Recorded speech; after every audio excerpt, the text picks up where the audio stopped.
अंधेरा घना था, आसमान में बादल थे और चारों तरफ सन्नाटा पसरा हुआ था। लेकिन उस सन्नाटे को तोड़ रही थी जंजीरों की खनक, जो उस शेर को बांधने की नाकाम कोशिश कर रही थी, जिसने अपने पूरे जीवन में कभी सिर नहीं झुकाया था।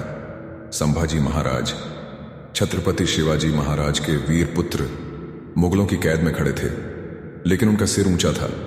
आंखों में वही ज्वाला थी जो मराठा स्वराज्य की शान थी और जिस्म पर जख्मों के निशान थे, मगर उनके चेहरे पर कोई शिकन तक नहीं थी। उनके सामने खड़ा था औरंगजेब, मुगल सल्तनत का सबसे शक्तिशाली बादशाह, जिसने कई राजाओं को हराया था। लेकिन वो जानता था कि संभाजी को हराना आसान नहीं होगा, क्योंकि ये कोई साधारण राजा नहीं, बल्कि मराठाओं की आत्मा थे, जो जब तक जिंदा थे मुगलों का सपना अधूरा ही रहने वाला था। औरंगजेब ने आगे बढ़कर संभाजी महाराज की तरफ देखा और एक कुटिल मुस्कान के साथ कहा, संभाजी, मैं तुम्हें एक आखिरी मौका देता हूं।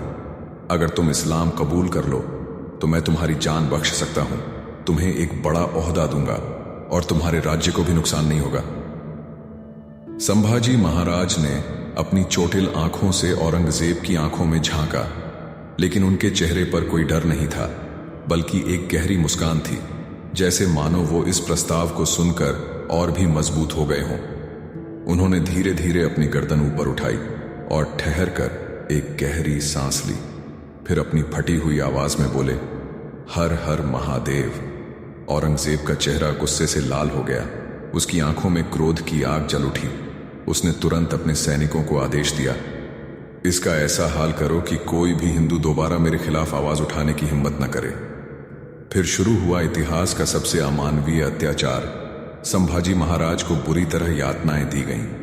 पहले उनकी जीभ काट दी गई ताकि वो दोबारा हर हर महादेव ना बोल सकें, लेकिन उनकी आंखों में वही आग थी जो ये बता रही थी कि उनका शरीर भले ही कैद हो, लेकिन उनकी आत्मा अब भी स्वतंत्र थी। इसके बाद उनके नाखून एक एक करके उखाड़ दिए गए, लेकिन ना तो उन्होंने कोई आह भरी, ना ही कोई दर्द दिखाया, मानो उनका मन पहले से ही इस बलिदान के लिए तैयार था। उनकी आंखों में न डर था, न पश्चाताप, बल्कि एक अटूट संकल्प था जो ये कह रहा था कि मराठा कभी हार नहीं मानता। आखिर में जब औरंगजेब ने देखा कि यातनाएं भी इस शेर का हौसला नहीं तोड़ पा रही, तो उसने सैनिकों को आदेश दिया कि उन्हें टुकड़े टुकड़े करके मौत के घाट उतार दिया जाए। लेकिन मरने से पहले भी संभाजी महाराज के चेहरे पर वही मुस्कान थी और उनके कटे हुए होठों से जो अंतिम शब्द निकले वो थे, हर हर महादेव। संभाजी महाराज की मौत के बाद औरंगजेब को लगा कि उसने मराठा साम्राज्य को खत्म कर दिया, लेकिन उसे नहीं पता था कि वो जिस आग को बुझाने की कोशिश कर रहा था वो अब और भड़कने वाली थी। संभाजी महाराज का बलिदान व्यर्थ नहीं गया। उनकी मृत्यु के बाद मराठाओं ने मुगलों के खिलाफ सबसे बड़ा विद्रोह शुरू किया।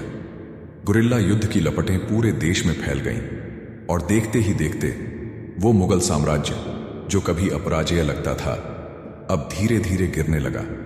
आखिरकार 17 सालों तक मराठाओं के आतंक में जीने के बाद औरंगजेब की मौत उसी महाराष्ट्र की धरती पर हुई, जिसे जीतने के लिए उसने अपना पूरा जीवन लगा दिया था। लेकिन वो मराठों को कभी नहीं हरा सका। संभाजी महाराज मरे नहीं थे, वो हर मराठा के खून में अमर हो गए थे, हर तलवार की धार में जिंदा थे और हर उस नारे में बस गए थे जो उनकी शहादत को आज भी याद करता है, हर हर महादेव।